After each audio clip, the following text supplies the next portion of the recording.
ఈరోజు దివంగత నేత మా అందరికీ మార్గదర్శకులు ప్రియతమ గుండెచెట్టి రోషయ్య గారి 3వ వర్ధంతి సభలో పాల్గొంటున్న మన గౌరవ ముఖ్యమంత్రి వర్యులు ప్రజాపాలన అందిస్తూ నిన్నటికే 1 సంవత్సరం పూర్తి చేసుకున్నాం.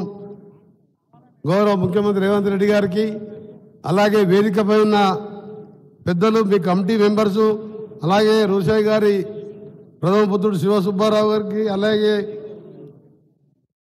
శ్రీమన్నారాయణమూర్తి గారికి పైడా కృష్ణప్రసాద్ గారు మన్నాడు సుబ్బారావు గారికి కాశీ గారు దామోదర్ గారికి అలాగే కళామందిర్ కళ్యాణానికి ఎర్రం విజయ్ కుమార్ గారు పొట్టి వెంకటేశ్వర గారికి అనిల్ గారు మీ కమిటీ మెంబర్స్కు ముఖ్యంగా ఈ కార్యక్రమంలో పాల్గొంటున్న మా టీజీ వెంకటేష్ గారు పెద్దలు అలాగే అంబికా కృష్ణ గారికి వెల్గంపల్లి శ్రీనివాస్ గారు వేదికపైన మాదాస్ గంగాధరం గారికి అలాగే ఇక్కడ ఉన్న ఎమ్మెల్యే బి లైలయ్య గారికి అరకపూడి గాంధీ గారికి ఇంకా ఆంధ్ర ప్రాంతానికి వచ్చిన శ్రీరామ్ భద్రయ్య దాతయ్య గారికి ఎమ్మెల్యే గారికి ఇంకా చాలామంది ఉన్నారు. మీ అందరికీ కూడా నమస్కారాలు తెలియజేసుకుంటూ ఈరోజు 3వ వర్ధంతి సందర్భంగా ఒక మహనీయుని కాంగ్రెస్ పార్టీ నాయకుడే కాదు దాదాపు 48 సంవత్సరాలు ప్రజా జీవితంలో 67 నుంచి 2016 గవర్నర్ పదవి వరకు దాదాపు 48 సంవత్సరాలు ప్రజల కోసం పనిచేస్తూ ఇప్పుడున్న 2 తెలుగు రాష్ట్రాలలో సుపరిచితుడే కాదు. రోషయ్య గారు అంటే వైశ్యులకే కాదు అందరికి కూడా అభిమానించే నాయకుడు ఆయన.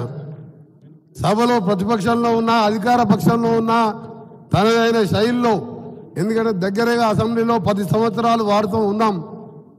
2004లో ఆర్థిక మంత్రిగా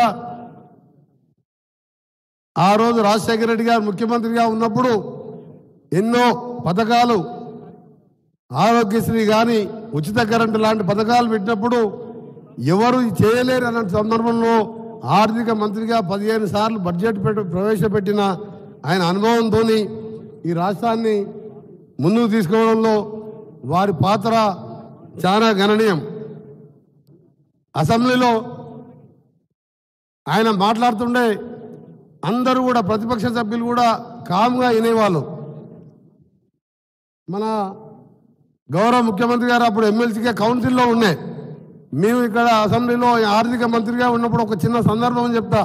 ఆయన ఇట్లా మాట్లాడు అంత కోపంగా ఆర్గ్యుమెంట్స్ నడుస్తున్నాయి కొన్ని విషయాలలో. అప్పుడు చంద్రబాబు నాయుడు ప్రతిపక్ష నాయకుడిగా లేచి రోషయ్య గారు నీకు కోపంతో పాటు వయసు పెరిగింది ఇంకా తెలివి కూడా పెరిగింది నీకు అని చెప్పి వ్యంగ్యంగా అంటే రోషయ్య గారు ఒక మాట అన్నారు. నిజంగా మానవుడు స్వర్గంలో ఉన్న ఈరోజు మనం ఆయనని ఎమ్మడే 1 నిమిషంలో ఆయనకు ఎమ్మడే మాట బాబు గారు అయ్యా నీకు లాగా తెలివి ఉంటే అంజయ్యనో విజయభాస్కర్ రెడ్డినో చెన్నారెడ్డినో ఇప్పుడున్న రాజశేఖర రెడ్డినో వెన్నుపోటు పొడిచి ముఖ్యమంత్రి అయ్యేవాడిని నాకంత తెలివి లేదు బాబు నాకు ఉన్నట్టు మాట్లాడని తెలుసని చెప్పేది. అంటే చెప్తున్న ఉదాహరణకు అలాంటి ఎన్నో సందర్భాలు ఉన్నాయి.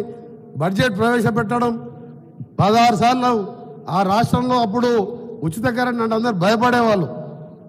మేము ఎప్పుడన్నా పోయి పేపర్లు తీసుకొని పోతే అయ్యా మీకు నమస్కారం రాజశేఖర రెడ్డి గారు ఏది పోతే సంతకం పెడతారు కానీ ఇక్కడ ఖజానా ఖాళీ అయింది ఏం చేయాలని చెప్పి. అంటే నిజమైన వ్యక్తి ఈరోజు 48 సంవత్సరాలు మచ్చలేని జీవితం గడుపుతూ ఇలా మా అందరికీ నాకు 30 సంవత్సరాలు ఎన్ఎస్వై యూత్ కాంగ్రెస్ ఉన్నప్పుడు వారు పిసిసి ప్రెసిడెంట్గా ఉన్నప్పుడు ఎప్పుడు కూడా జిల్లా పర్యటనకు తీసుకెళ్లే వాళ్ళం, ఆయన వెంబడి వెళ్ళే వాళ్ళం. మరొకసారి వారి జ్ఞాపకాలని చేసుకుంటూ మీ అందరికీ కూడా విజ్ఞప్తి చేస్తున్న ఇవాళ ఒక ముఖ్యమంత్రి 24 గంటలు పనిచేసే తెలంగాణ ముఖ్యమంత్రి దొరికింది. గతంలో ముఖ్యమంత్రి అంటే చాలామంది మీరు చూడకుండొచ్చు. 24 గంటలు 365 రోజులు ప్రజల్లో ఉన్న ముఖ్యమంత్రి ఉన్నాడు. వారికి మేమందరం కూడా టీం లాగా మంత్రులు ఉన్నాం, ఎమ్మెల్యేలో ఉన్నాం, ఎంపీలో ఉన్నాం. మీ అందరికీ ఏ కష్టం వచ్చినా మీరు రోషయ్య గారు ఉన్నట్టే అనుకోండి. మీరు రోషయ్య గారికి ఏ విధంగా పోయిందో ఏ విషయం పనున్నా ముఖ్యమంత్రి గారి దగ్గర రండి. వారి దగ్గర మీకు సమయం దొరకలేటే మాలాంటి వారి దగ్గర రండి. తప్పకుండా మీ అందరికి కూడా వ్యాపారస్తులు అండగా ఉంటూ పేద ఆర్య వైశ్యుల్లో కూడా అండగా ఉంటూ ఈ హైదరాబాద్ని రీజనల్ రింగ్ రోడ్ నిర్మించి ఆ రోజు ఓఆర్ఆర్ రోషయ్య గారు ఫైనాన్స్ మినిస్టర్గా ఉన్నప్పుడు నిర్మించింది రాజశేఖర రెడ్డి గారు. మళ్ళా ఈరోజు రీజనల్ రింగ్ రోడ్డు నేను ఆర్ఎన్బి శాఖ మంత్రిగా గౌరవ ముఖ్యమంత్రి గారి ఆదేశాలతో నిన్ననే ఫారెస్ట్ క్లియరెన్స్ కూడా వచ్చింది. 2 మాసాల్లో టెండర్లు పిలిపించి ఇవాళ ప్రపంచ పటంలో హైదరాబాద్ని పెట్టాలని మన ముఖ్యమంత్రి గారి కళతో పాటు వ్యాపారాన్ని కూడా అనువుగా ఉండే విధంగా మీ అందరికీ అండగా ఉంటామని మరొకసారి తెలియజేసుకుంటూ రోషయ్య గారి ఆత్మకు శాంతి కలగాలని భగవంతుని ప్రార్థిస్తూ మరొకసారి ఈ కార్యక్రమాన్ని ఏర్పాటు చేసిన కమిటీ వాళ్ళను కూడా అభినందిస్తూ నేను నా దగ్గరికి ముఖ్యమంత్రి గారు వస్తున్నారు రావాలి మీరు కూడా చెప్పండి అంటే నేను చెప్పిన మీరు అందరూ తెలుగు రాష్ట్రాల్లో ఉన్న ముఖ్యులు అన్నీ ఆయనని మనం ఎన్నికల ముందు తర్వాత మనం ఈ కార్యక్రమం చేసుకోలేకపోయి మరొకసారి ఆయన జ్ఞాపకార్థం చేసుకుందామని చెప్పినప్పుడు మీరు కూడా మంచిగా ఏర్పాటు చేసినందుకు కమిటీ సభ్యులను కూడా అభినందిస్తూ సెలవు తీసుకుంటున్న అందరికీ నమస్కారం.